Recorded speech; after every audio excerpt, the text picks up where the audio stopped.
أهلا بيكم في تالت حلقة من سلسلة حدوتة ومعلومة.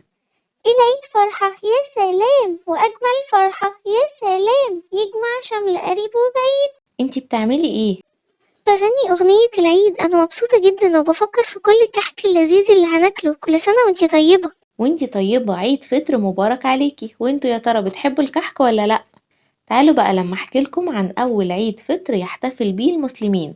زمان لما نزل الوحي على سيدنا محمد صلى الله عليه وسلم، قولوا عليه الصلاة والسلام، وعلموا عن الإسلام وإن للإسلام 5 أركان، اللي هم شهادة أن لا إله إلا الله وأن محمدا رسول الله، إقامة الصلاة، إيتاء الزكاة، صوم رمضان، وحج البيت لمن استطاع إليه سبيلا.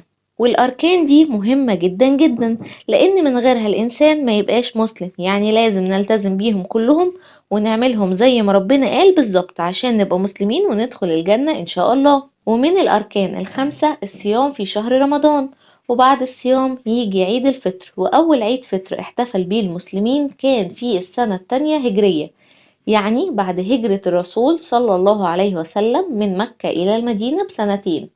وزي ما قال لنا الرسول الكريم إن عيد الفطر بيبدأ من بعد مغرب آخر يوم رمضان لحد مغرب أول يوم شوال، ووصانا كمان إن حرام نصوم اليوم ده، وبكده يكون عيد الفطر يوم واحد بس. طيب ليه احنا بنحتفل بعيد الفطر لمدة 3 أيام؟ احنا بنحتفل بعيد الفطر لمدة 3 أيام لأننا كمصريين عادتنا إننا بنحب الأعياد والاحتفالات، ولكن في الأصل حسب ما الرسول عليه الصلاة والسلام قال إن عيد الفطر هو يوم واحد بس، لكن احنا بنحب نزود يومين من عندنا نحتفل بيهم.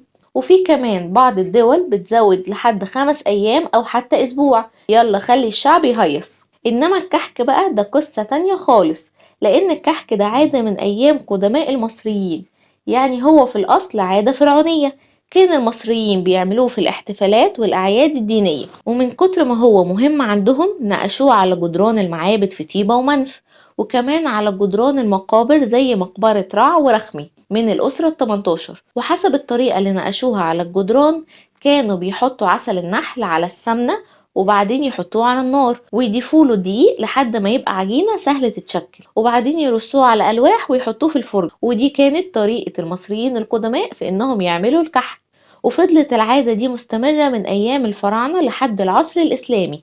ولما دخل الإسلام بقوا المصريين يعملوا الكحك في عيد الفطر، دليل على الاحتفال والفرحة بالعيد. وفي عهد الطولونيين كانوا بيعملوا الكحك في قوالب مكتوب عليها كل واشكر. وفي عهد الأخشيديين كانوا بيحشوا الكحك دنانير ذهب.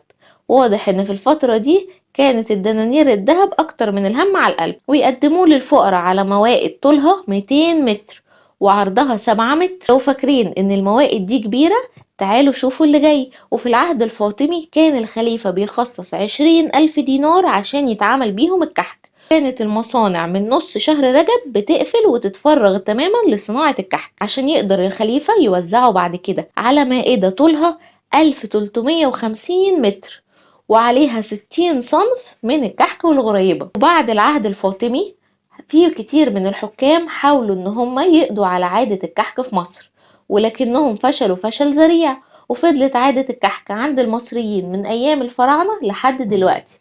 ورغم ظهور انواع تانية جنبه زي البيتي فور والسابليه والغريبة والبسكويت، فضل الكحك هو الاساس في عيد الفطر بانواعه المختلفة. وهيفضلوا المصريين متمسكين بعادة الكحك في عيد الفطر مهما حصل، وبيعملوه في البيت او حتى بيشتروه جاهز.